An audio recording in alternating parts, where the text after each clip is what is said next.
నమస్తే అత్తలు. నమస్తే కోడళ్ళు. జ్యోతి, చికెన్ పకోడీ చేసుకుందామా? 4 గంటలకు మంచిగా స్నాక్స్ కి బాగుంటుందా, లేకపోతే డైట్ లో ఉన్నప్పుడు కూడా తింటే మంచిదేమో. అవును. దాంట్లో కావాల్సిన పదార్థాలు: అల్లం ఎల్లిగడ్డ పేస్ట్, పసుపు, ధనియాల పొడి, గరం మసాలా,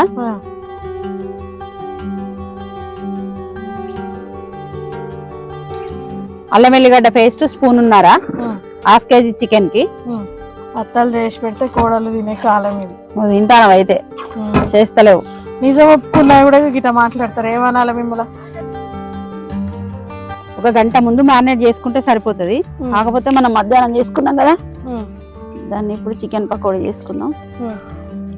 ఇంట్లో చేసుకోవడం బెస్ట్ కదా అత్తమ్మ. ఇట్లా చేసుకొని తీలనిపించినప్పుడల్లా ఊరికే హోటల్లో ఏం ఆయిల్ వేస్తారో ఏం వేస్తారో అన్ని అడ్డమైన చేసుకుంటాం ఇంట్లో కాబట్టి. ఈగని ఇవ్వాలి అత్తమ్మ. వేగని వేగిన తర్వాత తీయాలి వాటి. ఇక అత్తమ్మ అయింది, తీయమ్మా. జ్యోతి, చికెన్ పకోడీ రెడీ అయింది. టేస్ట్ చూద్దామా? చూద్దాం అత్తమ్మ. ఏముంటుంది అత్తమ్మ, ఇది సూపర్. అసలు జీవితంలో ఇలాంటిది ఒక్కసారి వేసుకొని తినాలి ఇంట్లో. సూపర్ అంటే సూపర్ ఉంది.